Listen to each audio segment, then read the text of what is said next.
est le roi des rois. Vous avez des personnes qui célèbrent les dieux de vous. Celui qui est digne de nos louanges et d'adoration. C'est comme qui a accepté aujourd'hui que nous ayons la vie. C'est lui qui a accepté aujourd'hui que nous soyons là. Est-ce que tu t'as acclamé pour que nous puissions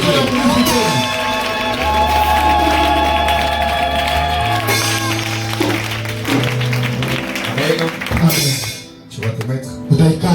Nous disons merci à notre Dieu, lui qui a accepté que nous ayons la vie aujourd'hui. Il y a des gens hier qui se disaient les plus forts. Il y a des gens hier qui étaient tellement en bonne santé. Aujourd'hui matin ils sont réveillés dans des lits des malades. Il y a des gens aujourd'hui qu'on leur pose des questions, qui ont envie de répondre, mais leur corps refuse de les faire. Il y a des gens qui ont besoin de bouger, ils ne bougent même pas. Donc si toi et moi nous bougeons, si toi et moi nous marchons, c'est parce que Dieu il a accepté que nous ayons la vie, la liberté aussi. Nous lui disons merci. Nous disons merci aussi à notre Père spirituel, lui qui a accepté, lui qui laisse aussi la place à ses enfants et parler de la part du Seigneur. Nous disons merci à l'homme de Dieu et que Dieu les bénisse. Et nous disons merci à cette grande équipe qui travaille à son côté. Que Dieu bénisse cette équipe. Que Dieu amène cette équipe dans la félicité par leur fidélité à côté de l'homme de Dieu. Amen. Merci aussi à toi là où tu es. Si tu n'as pas été là, c'est vrai, on devrait écrire. Mais on ne devrait pas parler. Nous disons merci et que Dieu te bénisse, mais non pas par tes prières, mais par l'obéissance à l'invitation de Jésus ce soir. Que le Dieu qui t'a tiré de ta maison pour t'amener ici, qu'il te bénisse et qu'il visite ta maison. Amen. Dans le nom de Jésus. Amen. Amen. Sans plus tarder, notre thème de ce soir c'est l'assurance dans ma prière. Nous sommes dans le livre de Jérémie chapitre 33, le 3e verset. Nous écoutons la lecture.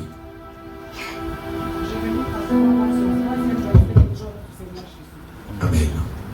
Invoque-moi, je te répondrai. Je t'annoncerai de grandes choses, des choses cachées que tu ne connaissais pas. Amen. Amen. Amen. Amen. Je vais définir la prière. La capacité à définir la prière. Ou à comprendre la monotonie ou l'adéquate de la définition de la prière. Détermine la place qu'elle va occuper dans notre vie. Pour dire l'importance que nous donnons à la prière dépend de la définition que nous donnons à la prière. Donc si personne définit mal ou comprend mal la prière, cela lui sera difficile de donner une place de choix dans sa vie. Donc si tu comprends la définition de la prière, cela automatiquement donne la place que tu vas donner à la prière, donne la place que tu vas donner, l'importance que tu vas donner à la prière. Et sachez ceci, bien-aimés, les différentes choses spirituelles nécessitent un langage moderne pour l'expliquer. Le langage de Dieu est tellement haut. Jusqu'au point où il a dit, mes voix ne sont pas vos voix, mes pensées ne sont pas vos pensées. Tel que les cieux est élevé au-dessus de vous, autant aussi mes voix est aussi au-dessus de vos voix. Amen. Donc pour comprendre de certaines choses spirituelles, il faut une explication moderne, mais tout en gardant la quintessence des choses spirituelles. C'est pourquoi Jésus-Christ, lorsqu'il voulait parler avec les Juifs, sachant que ses paroles à lui étaient tellement haut, il a cherché à comprendre quelle est la nature de ces hommes, quelle est la culture de ces hommes. Et il a compris des choses. Ces hommes, ils comprennent beaucoup plus l'élevage et l'agriculture. C'est vrai, tu peux voir dans toutes ces paraboles que Jésus parlait. Ces paraboles tournaient tout autour de l'élevage et de l'agriculture. Afin que ces hommes puissent comprendre la parole de Dieu ou la volonté de Dieu avec des paroles modernes. C'est pourquoi tu vas voir, il dit la sémence tombée. Et après il dit cette sémence c'est la parole de Dieu. Et autre part il dit encore, je suis le bon berger. Parce qu'il sait que ces hommes ici comprennent mieux l'élevage et l'agriculture. On peut dire même la pêche. Et ce soir, je vais donner des définitions qui ne se trouvent pas dans la Bible. Je vais donner des paroles qui ne se trouvent pas dans la Bible, mais qui vont garder leur fondement biblique. La prière, c'est le numéro d'appel addition. C'est pourquoi la Bible nous dit, invoque à moi, je te répondrai. Autrement dit, Dieu nous dit, c'est ça. Je vous ai déjà donné le téléphone. Et dans ces téléphones, et si tu me cherches, 24 sur 24, n'importe où tu peux m'appeler, je resterai en contact avec moi. Amen. Pour nous dire, moi je ne suis pas comme un tel ou pour les raisons que nous nous connaissons. Où il y a des endroits où je peux y aller, où il n'y a pas les réseaux. On peut le dire, ici à l'interférence des réseaux. Mais il y a un homme. Il y a un homme. C'est lui qui est le ressuscité du troisième jour. C'est lui qui on appelle à Jésus-Christ lorsque nous entrons prier, nous sommes directement en contact avec lui. Même lorsqu'on se retrouve dans l'ombre de la vallée de la mort, lorsqu'on va l'appeler, il va répondre. Car les réseaux que lui nous donne, ce n'est pas comme les réseaux modernes. Partout on peut se retrouver. Si on appelle Jésus, il répond. Et ce soir c'est donc que nous allons appeler. C'est lui qu'on appelle les ressuscités. Ce soir c'est lui que nous allons appeler. C'est lui qu'on appelle Jéhovah. Sabaoth. Et lorsqu'on l'appelle, même là on se dit ici il n'y a pas les réseaux. Même là où on dit ici, peut-être il n'y a pas les réseaux. Mais quand je t'ai mis à prier, j'ai un contact avec le Père. Quand tu commences à prier, tel est le numéro que les dieux nous a donné afin d'être en contact avec lui. La prière. Et le deuxième point, la prière et la prescription divine. Amen. Pour les traitements et les afflictions. Amen. Et les maladies. La prière. La prière et la prescription divine que Dieu nous a donné pour les afflictions et la maladie. C'est vrai, il dit dans Jacques chapitre 5, les 13 et partie A. Quelqu'un parmi vous est-il dans la souffrance qu'il prie. Ça veut dire lorsqu'une personne est dans la souffrance, lorsqu'une personne est malade, la prescription que Dieu nous donne, c'est quand une personne va à l'hôpital, il faut aller un médecin. Le médecin va lui poser la question, tu souffres de quoi? Et l'homme lui dira de ce qu'il souffre. Et on lui dira pour telle maladie, pour telle prescription. Amen. Mais lorsque nous venons ici à l'église, nous avons les médecins des médecins. Et lui nous donne la prescription divine. Tu lis la prière. Pour d'ici je suis dans la souffrance, je suis censé prier. Pour dire lorsque je suis dans les manquements, je dois prier. Pour la femme qui n'a pas d'enfant, il doit prier. Quelle est la prescription divine que Dieu nous a donnée? La Bible ne dit pas si quelqu'un est dans la souffrance, qu'il se lamente ou qu'il montre à tout le monde combien de fois il souffre. Mais lorsque je suis dans la souffrance, lorsque je suis dans le manquement, lorsque je suis touché par des choses des émotions, ce que Dieu me prescrit, ce que Dieu me donne comme médicament, c'est la prière. Donc si je suis dans les manquements, la seule chose que Dieu me demande, c'est rester en prière. Quelle est la prescription divine que Dieu nous donne pour ce que nous souffrons, dans ce que nous vivons, ce que Dieu nous donne comme médicament, c'est la prière. Que c'est lui qui est dans la souffrance qu'il prie. N'ayez pas l'habitude de raconter des choses aux autres. N'ayez pas l'habitude de faire que les hommes comprennent que c'est toi qui souffres. N'ayez pas l'habitude de faire comprendre que les hommes sachent que c'est toi qui passes des moments difficiles. Et lorsque tu es dans des moments difficiles, fais en sorte que tu connais cela. Et la prescription qui te donne, c'est la prière. Ce n'est pas les hommes. Je crois qu'il pouvait dire, il va chercher les hommes qui veulent les conseiller. Je crois qu'il pouvait dire, il a une voix de prophète. Mais il dit qu'il prie. C'est-à-dire lorsque je suis dans le manquement, lorsque je suis bouché, c'est que Dieu me demande la prière. Je suis en train de souffrir. La prière. Si il y a des choses que tu cherches, la prière. S'il y a les larmes dans ta maison, la prière. S'il y a la maladie dans ton corps, la prière. S'il y a des choses qui ne vont pas dans ton foyer, la prière. S'il y a des choses qui ne vont pas dans tes enfants, la prière. S'il y a des questions que tu te poses, la prière. La prière est la prescription divine que Dieu nous donne pour ce que nous vivons. Pour la vie qui est en train de me faire souffrir, la prière.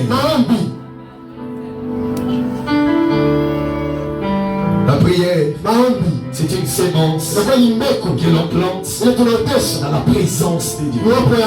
Dans le livre de Psaume, chapitre 126, les 5e verset. Et il dit ceci: ceux qui sèment avec larmes moissonnent avec chant d'allégresse.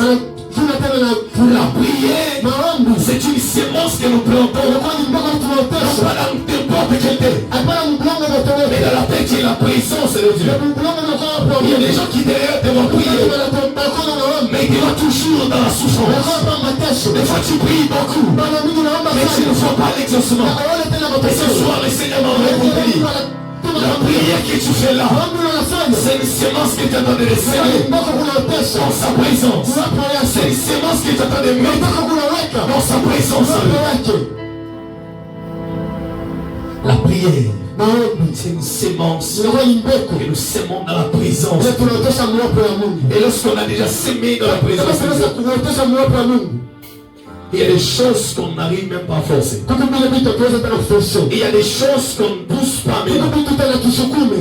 Je vois Pierre et Jean, après avoir sémé dans la présence de Dieu, lorsqu'ils se rendaient au temple, ils se sont dit: cet homme, c'est qu'il demande, c'est l'argent.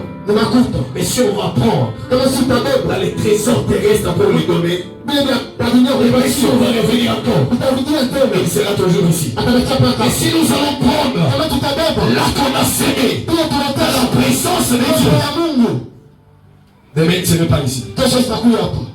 Et ça ne veut pas demander d'effort. Ça ne veut pas demander d'aller faire de repos. Il a juste à parler. Parce que j'ai déjà semé dans la présence de Dieu. Lève-toi et marche. La prière que tu es en train de faire, c'est une sémence que tu mets dans la présence de Dieu. Aujourd'hui les hommes te regardent. Ils te voient tellement prier. Mais il vient un temps où la moisson va sonner.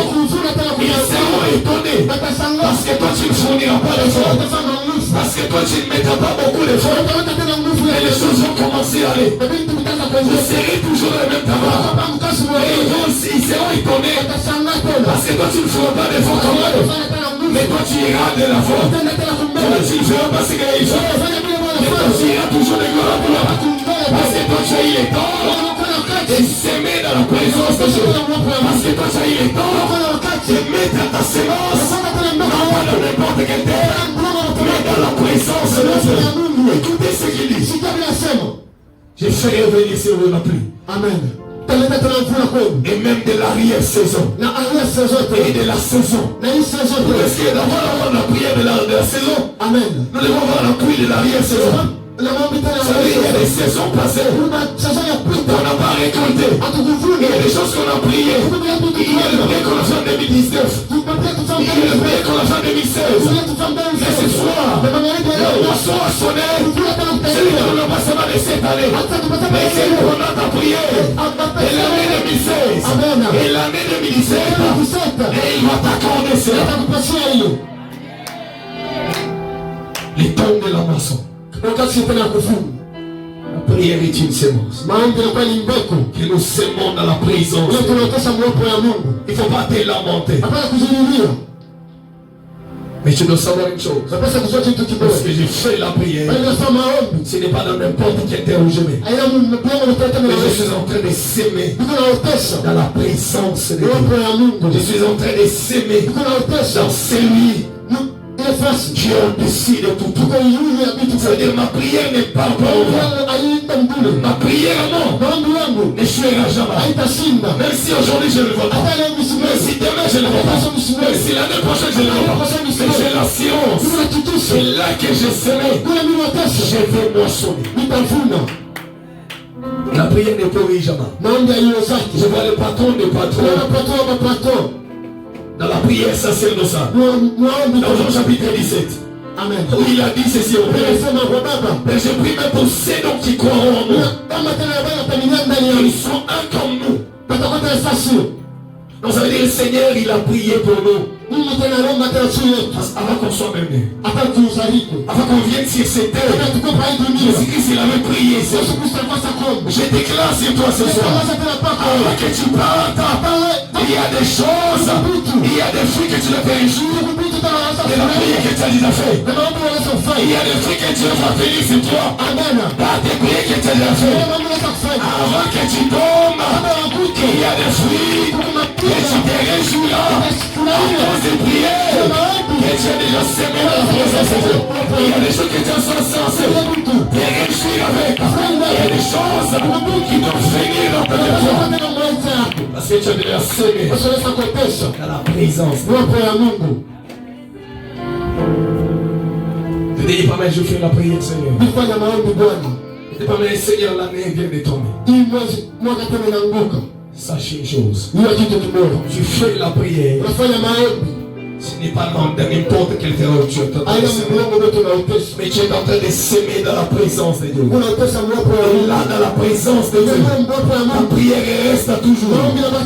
La sémence, lorsque nous le mettons en terre, ce n'est pas seulement aujourd'hui qu'on doit se réjouir de ce fruit. Mais on doit prendre les temps. Laisse-moi te dire, c'est pendant d'abord du retire. Il ne peut pas te donner seulement de l'année 2022. Mais il va rentrer en 2021. Il va rentrer même en 2020. Et prier que tu as déjà fait. Lorsque le temps de la moisson, lorsque le temps de la récolte, il va sonner. Tu te réjouiras. Même des choses de l'année 2021. Même la prière que tu as fait en 2016. Tu te réjouiras de ça. Là que tu as semé. Ce n'est pas n'importe où. La présence de Dieu. Parce que nous sémons dans la présence de Dieu. La sémence ne peut jamais être dérobée. Cette sémence ne peut jamais être ébranlée. Nous avons juste la silence. Et là que j'ai sémé, je sais qu'un jour, je vais récolter. Ce n'est pas seulement aujourd'hui si j'ai mets la sémence. Aujourd'hui j'attends de me réjouir. La sémence je l'ai fait avec beaucoup de larmes. La sémence je l'ai fait avec beaucoup de peine. Mais les temps de la récolte. Les temps de la récolte, tu ne vas pas fournir d'efforts. Les temps de la récolte, tu ne seras pas comme ceux qui jouaient lorsque toi tu semais. Les temps de la récolte, tu ne seras pas égal à ceux qui te regardaient lorsque toi tu semais avec l'arbre. Lorsque toi tu semais avec l'arbre, c'est nous qui jouaient. Ils vont détaxer les fétiches. Amen. Ils vont dire, mais il n'a pas fourni d'efforts. Comment est-ce que ces affaires? Amen. Comment est-ce que lui, dans ses affaires, il a toujours des affaires? Parce que lui ne fournit pas de forme, il réussit toujours. Mais il ne sait pas une chose. Lorsqu'ils étaient distraits, lorsqu'ils se réjouissaient, toi tu plairais. Toi tu n'as pas eu le temps de manger. Et tu as touché la sémence. Je ne vais pas les manger, je vais les mettre. Je vais les semer dans la présence. Il est temps de la récolte. La joie sera immense. La joie ne serait pas, ce n'est pas égal avec les hommes. Ce n'est pas égal avec ce que les hommes regardent. Mais la récolte va dépendre de ce que j'ai semé dans la présence. La récolte va dépendre de la grandeur, de la dimension que j'ai semé dans la présence. Notre premier point de le message s'intitule l'assurance de l'exaucement. On va prendre le livre de Jean chapitre 2. Du premier verset. On va descendre. Jean chapitre 2, du premier verset, nous lisons notre Seigneur Jésus. Amen.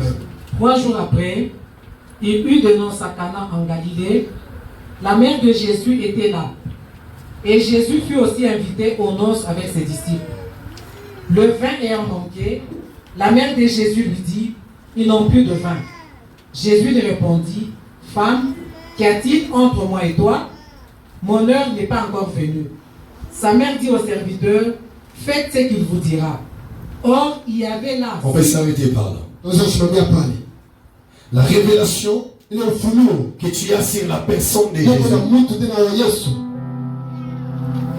dépend de l'assurance que nous mettons dans la prière. La révélation que nous avons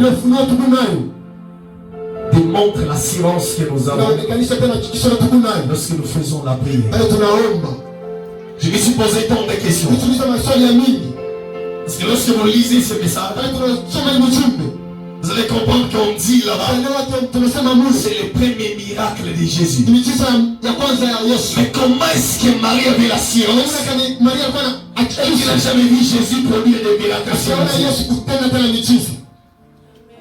Jusqu'au point où on l'a dit même, qu'y a-t-il entre toi et moi, femme? Ton heure n'est pas encore arrivée. Mais lorsqu'elle partait pour dire aux serviteurs, faites ce qu'il vous dira. Et n'a jamais vu Jésus faire des miracles. Mais il avait l'assurance. Je me suis posé tant de questions. C'est le faire de ces prières lorsque nous le faisons. C'est après que nous avons vu Dieu faire quelque chose à la saison. Et nous avons dit non, Dieu il va le faire. Mais Marie, on dit c'est le premier miracle de Jésus. Et j'ai compris une chose. Lorsque je lis dans le livre de Luc chapitre 1er, du 31 au 32e verset.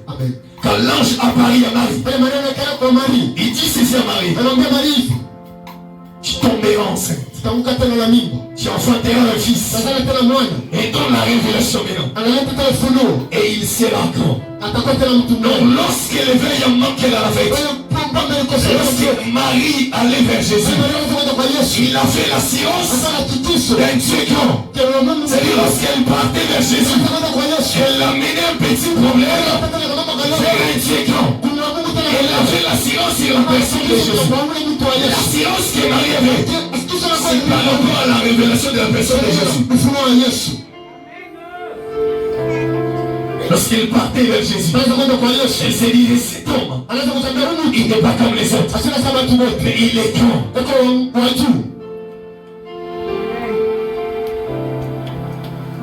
Elle partait avec plein d'assurance. Elle savait une chose. Justement, on l'a dit. Qu'y a-t-il entre toi et moi? Mon heure n'est pas encore arrivée. Par l'assurance qu'elle avait. Et cet homme ici, ça c'est un petit problème devant. Ça c'est un petit problème devant. Je sais celui-ci. Il va fixer ses petits problèmes devant. C'est pourquoi je vous dis. Faites ce qu'il vous dit. Ici, il y a un Dieu qui est grand, qui va fixer le petit problème que tu veux venir. Il ne faut pas regarder au grand problème que tu as. Mais regarde à la grandeur de cet homme que tu viens chercher. Et la science de ce Dieu là-bas qui te fait sortir de ta maison pour construire cette église. Ne compte pas les années où tu as vécu sur le problème. Ne compte pas les années de l'humiliation. Ici est Dieu qui a vécu l'humiliation, qui a vécu la mort. C'est Jésus-Christ. Il est grand par rapport à ses problèmes.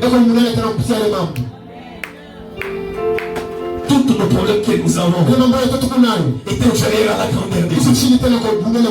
Toutes les années que nous pouvons compter étaient inférieures à celui qu'on appelle l'éternel. C'est-à-dire qu'il ne faut pas compter les années. Il ne faut pas regarder la grandeur de problème, mais regarde la grandeur de ce Dieu. Il ne faut pas regarder la grandeur de Goliath, mais regarde la grandeur de celui qui habite en toi. Ce problème qui est au devant de toi est petit par rapport à celui qui tu viens chercher. C'est lui que tu viens chercher ici. Il est plus grand que celui qui est dans ce monde. Celui que tu viens rencontrer ici à l'église, il est plus âgé que ce problème qui te fait souffrir. N'écoute pas les nombres d'années. Car lorsqu'on va mettre Jésus là-dedans, quand tu diras même 20 ans, il dira éternel. Même si tu dis ça c'est tellement grand, on va dire ça c'est tellement petit.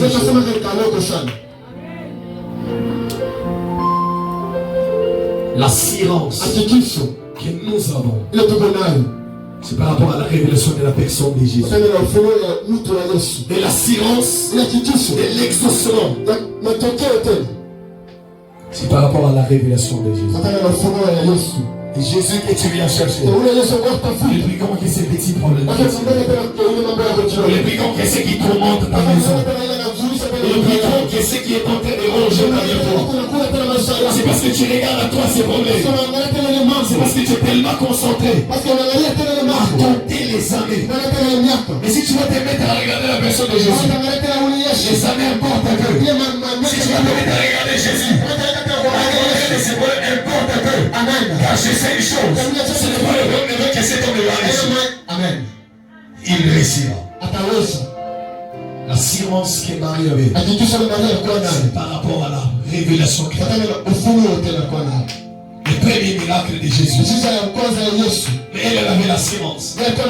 Parce qu'elle connaissait cet homme de Jésus. Parce qu'elle avait l'assurance. C'est ce que j'aime là en disant. Parce que Jésus prenait les miracles. On dit les disciples. Crois en lui encore. Ça va tellement bouleverser. Comment est-ce qu'on peut marcher avec une personne sans croire en lui? Parce qu'ils avaient une dimension qu'ils croyaient en Jésus. Parce que lorsqu'ils ont vu les miracles, c'est pour eux. La dimension a changé qu'il croyait. Ce soir, je te dis, il y a des choses qui vont se passer dans ta vie. Tu te laisseras passer la croyance que tu avais. La croyance que tu avais va monter. Jésus va accomplir des choses. Et tu vas changer la dimension que tu croyais. Et qui était avec Jésus. Mais lorsqu'ils ont vu les miracles se produire, la dimension qui croit en Jésus a changé. Que le Dieu qui tu viens chercher ici ensemble, que le Dieu pour qui tu laisses à toute ta chose de ta maison, pour les préoccupations que tu avais, que tu laisses ton travail, que tu viens chercher ce Seigneur, qui accomplit des choses dans ta maison, qui accomplit des choses dans ta vie à toi, que la dimension que tu les croyais, que la révélation que tu avais sur lui, puisse a changé, et la dimension que tu croyais qu'il est seulement au niveau là, ça va changer. Tu sauras qu'il est le Dieu qui termine même les problèmes. Les enfants, tu sauras qu'il est le Dieu qui termine même la maladie. Et l'hôpital a déclaré curable. Amen. Il y a des gens qui croient que Jésus guérit par. Il y a des certains maladies, Jésus ne guérit jamais. Ce soir, je suis venu te présenter. C'est vrai que tu crois que Jésus guérit certaines maladies. Mais il y a d'autres qui les dépassent. Et ce qu'il fera ce soir, tu sauras qu'il est le Dieu qui guérit toute la maladie. Tu sauras qu'il est le Dieu qui change à tout monde. Tu sauras qu'il est le Dieu, malgré la grandeur des problèmes, il s'appelle la stabilité. Malgré la grandeur de ce qui nous bougeait, il s'appelle la stabilité. Ce que tu croyais, ce que tu avais comme révélation de Jésus, à ce qu'il fera dans ta vie, c'est ça, ça va changer. C'est sûr, ça va changer. Car nous avons l'assurance. Et c'est tombé Jésus. Il est au-delà de ce qui peut frapper à nos vies. Il est au-delà de ce qui peut bouger même notre intelligence. Ce qui peut secouer ta famille ne peut jamais secouer. Ce qui peut bouger tes parents ne peut jamais bouger Jésus. Ce qui peut bouger c'est l'homme qui tu croyais tellement ne peut jamais bouger Jésus. Car c'est homme de Jésus, il n'est pas énorme, mais lui il est Dieu. Car cet homme de Jésus, il est différent des autres. Car lui il est au-dessus des autres. Lorsque tu tombes, tu es à genoux, Jésus est debout. Et il a les yeux même sur la terre. Il a même sous la terre. Lorsque Jésus est debout, tout tombe à genoux. Lorsque tout tombe parle, que cet homme il est Seigneur, Jésus il est calme. C'est celui que je te présente ici ce soir. Ça veut dire tout problème sera à genoux, mais Jésus sera debout. Ça veut dire lorsque tout problème sera en train de crier de faute, Jésus sera calme dans ta maison. Jésus sera calme dans ta santé. Jésus sera calme dans tes enfants. Car lui n'est pas comme les autres. Car lui n'est pas comme les autres. C'est le que je te présente ce soir. Il est différent des autres. Regarde pas la grandeur de ces promesses. Ne compte pas les années. Mais crois une chose. C'est le qui j'ai donné ma vie. C'est le qui chaque fois je laisse des problèmes. Et à chaque fois je peux laisser des occupations que j'avais. Et y aller vers lui. Il est fidèle. Amen. Il est fidèle. Et ma prière ce soir, on va rester ce matin, il est fidèle par la bouche. Et nous sommes censés dire, il est fidèle par notre vie. Il est fidèle par ce qu'on vit. Et non pas seulement il est fidèle par la bouche, mais tu vivras la fidélité dans ta maison. Tu vivras la fidélité dans tes enfants. Tu vivras la fidélité dans ton foyer. Car il est fidèle. Nous avons laissé nos occupations pour suivre Saint Jésus. On restera seulement écouter. Et nous sommes censés vivre sa fidélité dans nos maisons. Nous sommes censés vivre sa fidélité dans la vie de nos enfants. Et quand je vois la ville de Canaan, Amen. la ville de Canaan, la ville de Canaan, dans son origine, c'est une ville des roseaux. Et quand on exige les roseaux, c'est dans des herbes qui sont instables, qui n'ont pas la force. Mais dans les contextes qu'on a lus, je vois un Christ qui a frappé à la tête. Mais c'est là que Jésus a trouvé bon d'agir. C'est là que Dieu a trouvé bon de manifester sa puissance. Je suis venu te dire, la crise, l'instabilité, les manquements, c'est là la place que Dieu vient agir. C'est là la place que Dieu manifeste sa puissance. Parce que lorsque nous lisons le livre de Genèse, on présence un endroit là où il n'y avait rien. C'est l'agit pas là où on a construit. Mais c'est agi dans un endroit chaotique. Là où il n'y avait rien. Là où on n'espérait rien. C'est là que Jésus agit. Lorsqu'il y a les manquements, lorsqu'il y a le vide, lorsqu'on n'espère rien, c'est là le premier endroit que Jésus vient pour agir. C'est là que Jésus sera pour manifester sa puissance. C'est pas là où les hommes ont construit. C'est pas là où les gens font. Parce qu'il dit ceci. Il prend les faibles de ce monde pour confondre les forts, les servants. Il ne se rend pas vers les hommes forts. Il ne se tourne pas là où il y a beaucoup de choses. Et là où il y a les manquements, l'instabilité. C'est là que Jésus se rend. Et ce soir je parle avec une maison. Ce soir je parle avec un mariage qui est tellement instable. Il y a tellement de problèmes. Ce soir je te rassure. Jésus Christ avait agi dans ce territoire. Le territoire où Jésus agit, c'est là où il y a la crise. C'est là où il y a l'instabilité.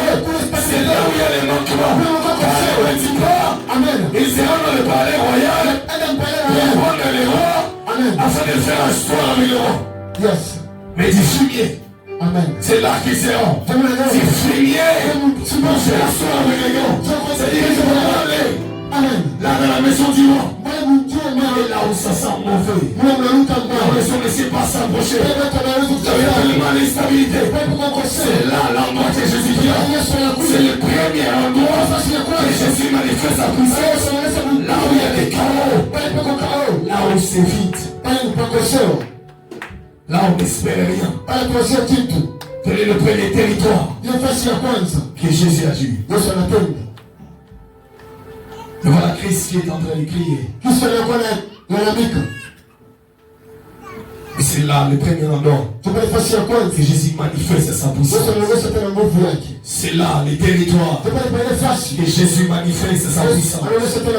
C'est là lorsqu'il y a les chaos, lorsqu'il y a les vides, lorsque les gens te disent toi tu ne te manques rien, toi tu ne peux rien faire, toi tu ne réussiras rien, toi tu ne feras rien, des fois tu ne sais pas t'approcher des autres kilomètres.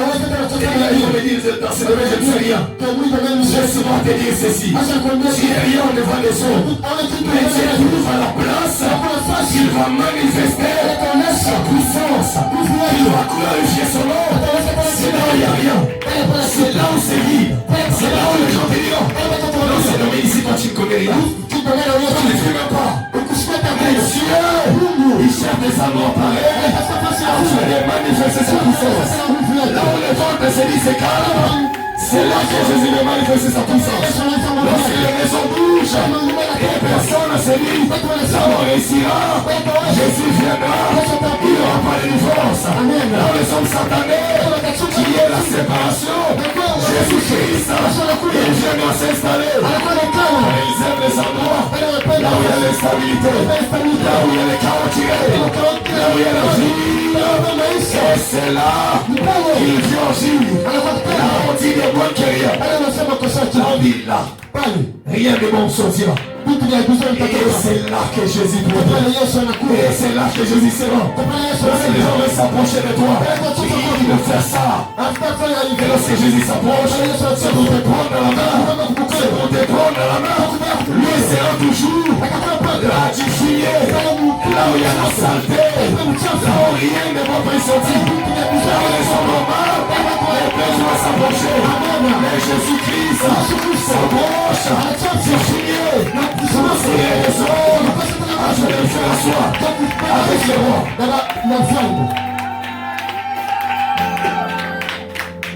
Là où c'est vide, l'instabilité qui règne, non, rien ne va pas y sortir. Laisse-moi te rassurer.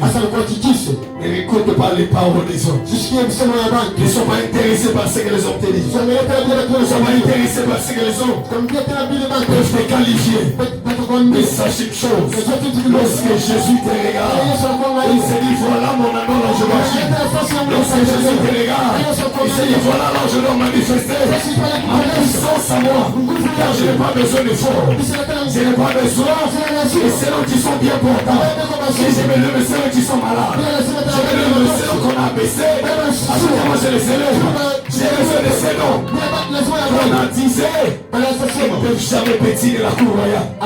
Et lorsque moi je me présente, Amen. c'est là défini. Amen. À la cour royale. Amen. Et lorsque toi tu entres, c'est directement à la table. Amen. C'est comme de Jésus que tu viens chercher ça. Il n'a pas besoin d'efforts. Il n'a pas besoin que tu manifestes tes capacités à toi. Il a besoin que tu reconnaisses. Jésus non, c'est le Dieu sur rien. Jésus, sa ça, je ne connais même pas. Et c'est là qu'il agit. Si tu reconnais que l'instabilité bouge ma maison, si tu reconnais que mes finances vont laisser battre, il y a un homme lorsqu'il s'installe, tes finances à toi, là où il y avait l'instabilité, on va les stable. Là où il n'y avait rien, il y aura des choses que les hommes ne peuvent pas expliquer.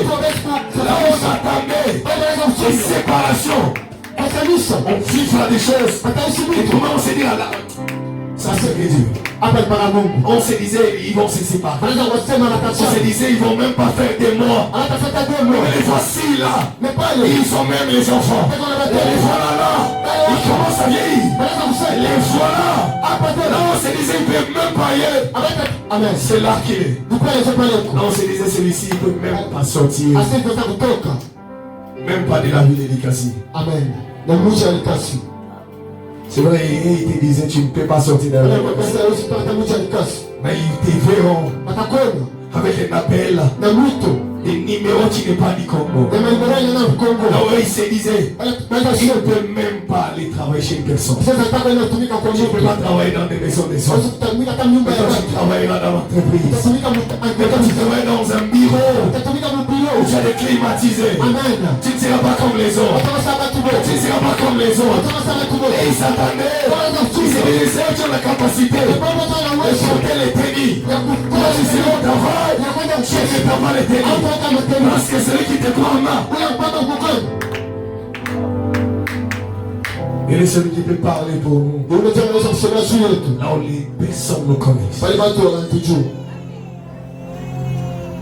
Jésus-Christ à Nazareth. Mais nous, on va savoir une chose. La présence de Jésus n'annule pas la présence de la crise. Mais la présence de Jésus nous rassure, nous donne l'assurance de ne pas lier à ces crises là-bas. Amen. Il ne faut pas se lamenter pour te dire Seigneur si tu es avec moi. Mais comment est-ce que je vis telle chose? La présence de Jésus dans ta vie, c'est l'homme expert les tempêtes. Amen. Jésus lorsqu'il était là dans les barques, sa présence dans les barques n'a pas bousculé la tempête. Mais sa présence dans les barques a donné l'assurance au calme. Sa présence là, à la fête, a donné l'assurance de vivre encore la fête. Il ne faut pas te lamenter. Mais Seigneur, tu es avec moi, comment est-ce que je vis là?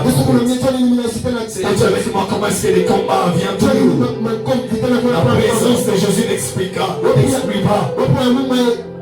les combats dans ta vie. Mais la présence de Jésus dérassure la victoire sur le combat. La présence de Jésus dérassure la stabilité. C'est toute la chose qui vont se lever pour bouger ta vie.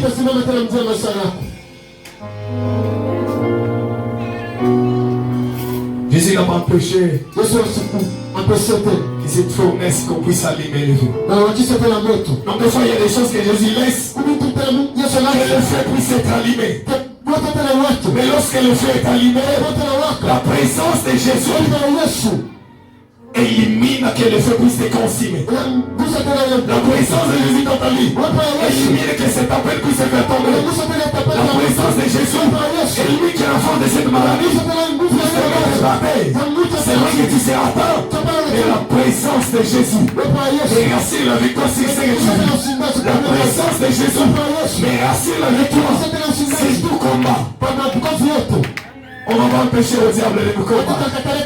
On ne va pas empêcher au diable de mettre des choses au devant de nous. Mais la présence de Jésus nous rassure la victoire. C'est tout combat qui se lèvera. C'est tout tempête qui va se lever pour bouger notre vie. La présence de Jésus dans notre vie nous rassure la victoire. C'est toute la chose. Cherchez à nous mettre de côté. Il ne faut pas te lamenter. Usidhiliwe. Il faut dire Seigneur Jésus. Kwa kusema Yesu. Mais toi si tu es avec moi, comment est-ce que je souffre? Wewe unaniambia maana unakali mnateswa. Si toi tu es avec moi, il y a qui des combats. Wewe unaniambia njoo kama mkonzi. La présence de Jésus Yesu n'exclut pas cela. Tu vivras des combats. Tu auras des gens qui vont mal parler pour toi. Tu auras des gens qui vont chercher de te voir toujours pleurer. Tu auras des gens qui vont toujours chercher de voir rentrer chez toi à la maison. Tu auras des gens qui vont toujours chercher de voir rester toujours sans travail.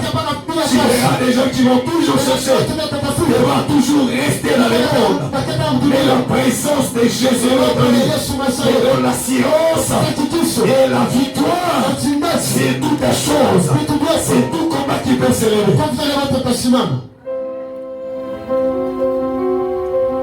Jésus n'a pas empêché qu'on puisse allumer les feux. Jésus il était là à la fête. Mais la crise a frappé. Mais la présence de Jésus a tourné la silence et revive encore la fête. La présence de Jésus là de la marque. Donne encore la science et continue la marche. La présence de Jésus là de cette fête. C'est vrai qu'il y a le feu. Amen. Mais le feu ne peut pas nous consumer. Amen. C'est-à-dire, il laisse que le feu puisse être allumé. Il laisse que les combats puissent venir dans ta vie. Il veut que tu connaisses la dimension de Dieu. Il y a certaines dimensions de Dieu, nous les connaissons. C'est parce que nous avons donné la victoire sur les combats. Il faut laisser certains combats arriver dans ta vie. Afin de nous faire enseigner. Et je ne suis pas à la hauteur que toi tu es en train de me qualifier. Mais je suis au-delà de là que tu m'es limité. Je suis au-dessus de là que tu m'es limité. Donc toi tu désires, il est Dieu seulement. C'est pas de faire quoi. Il est Dieu seulement de me donner un travail qui est là. C'est pas le chiot.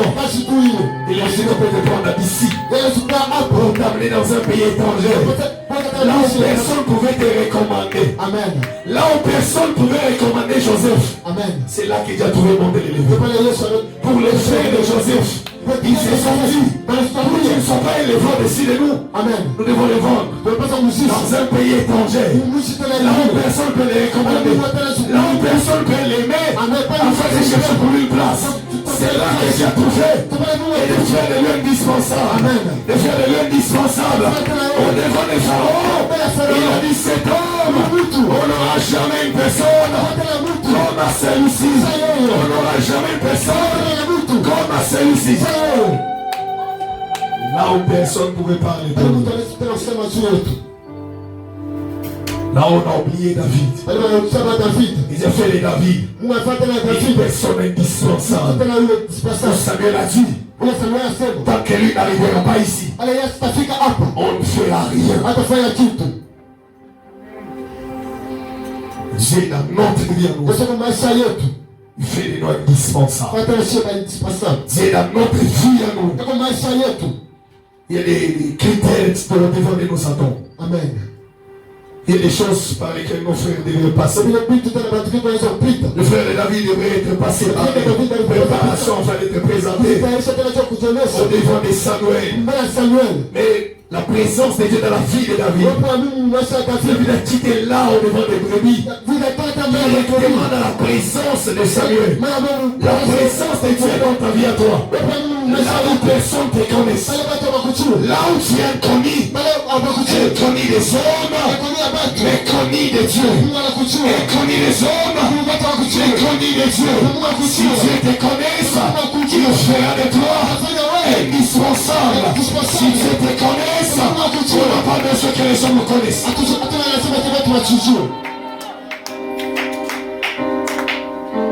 Des fois, on est en train de taxer les hommes de méchants. On est en train de dire des hommes des égoïstes.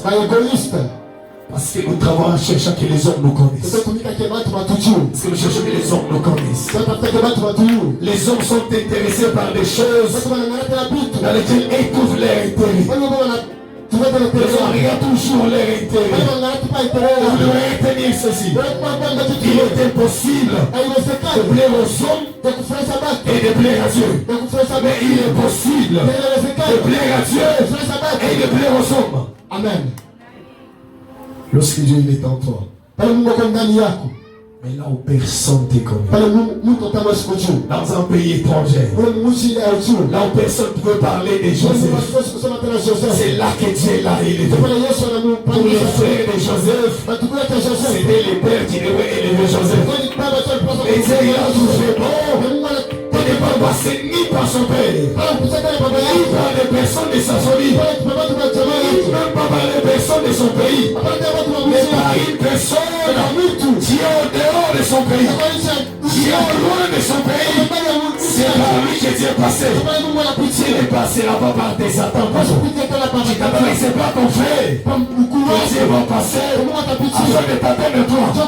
Laisse-moi te dire. Il ne passera pas parce que toi tu as. Mais la présence de Dieu en toi. Il y a des personnes même te disent. Je ne croyais pas que celui-ci pouvait faire ça. Même Joseph ne s'attendait pas qu'il devait avoir cette place.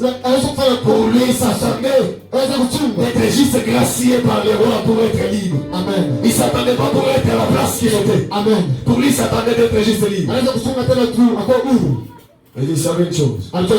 Ici dans ces pays étrangers, ici où tu es prisonnier, c'est toi qui seras élevé au-dessus de tout. Là il y avait des hommes qui peut-être qui avaient écrit des noms en Égypte, afin d'avoir la place que Joseph a eu après. Et comme Joseph lui n'avait personne pour le recommander, c'est Dieu lui-même qui a pris les temps de recommander Joseph. Et ils ont fait leur liste des enfants. Je vois des gens écrire des listes et disent ce sont des femmes qui doivent enfanter. Mais tu vois Dieu aussi prendre une liste. Là on est en train d'écrire des Sarah. Là on est en train d'écrire des romans qu'on dit elle c'est stérile. C'est sur cette liste-là que je te mettrai. C'est cette liste-là que je te mettrai. Là où les gens se disaient celui-là, personne ne peut les supporter. Et celle-là, personne ne peut l'honorer. C'est une liste qui n'est pas des hommes, mais c'est une liste que Dieu écrira. C'est une personne qui l'honorer. C'est te mettra sur des listes que des hommes ne peuvent pas écarter. Là où il devrait être les derniers, Dieu l'a placé en premier. La présence de Dieu est là. N'exclus pas les combats. Amen. Si les combats arrivent dans ta vie et la science te dit la présence de Dieu dans ma vie ne peut même pas me faire bouger. Si ce petit problème peut arriver à ma vie, je sais qu'à moi il y a les dieux. Je sais qu'à moi il est Dieu glorieux. Je sais qu'à moi c'est lui qui habite. Il est plus fort. Il est le créateur de l'univers. Des fois je me demande qu'est-ce qui me vient en tête. C'est donc qu'ils vont se rendre chez les devants. Apparemment il ne raisonne pas avant d'aller là-bas. Comment est-ce que je peux aller chercher la solution? J'ai une personne qui a trouvé aussi les problèmes de l'argent. Lorsque c'est devant là-bas initié, il a trouvé les problèmes de l'argent. Il a trouvé les problèmes de la stérilité. Il a trouvé les problèmes de l'instabilité. Il y a qu'une personne. Toute la chose a été créée par lui. Ça veut dire et l'instabilité, et les enfants, et l'argent n'est pas au-dessus de Dieu. Si tu as besoin de l'argent, si j'ai besoin des enfants, si j'ai besoin de la guérison, je dirai pas aux autres, car eux aussi, ils ont trouvé la maladie. Et aussi ils ont trouvé le problème des enfants. Et ils ont trouvé le problème des mariages. Et je connais une personne, Jésus-Christ Nazareth, qui a au-dessus des mariages, qui a au-dessus des enfants, qui a au-dessus des problèmes de la stabilité, qui a au-dessus même de mon mari et moi. C'est Jésus-Christ Nazareth. C'est comme tu es en toi. Il est au-dessus de toute ta chose. C'est comme tu es en toi. Il est au-dessus même de ses problèmes. Et toi tu t'imaginais même pas. Jésus-Christ. Il va consoler ton cœur. C'est dans les noms glorieux, majestueux, le nom de Jésus. On va ainsi prier. Amen.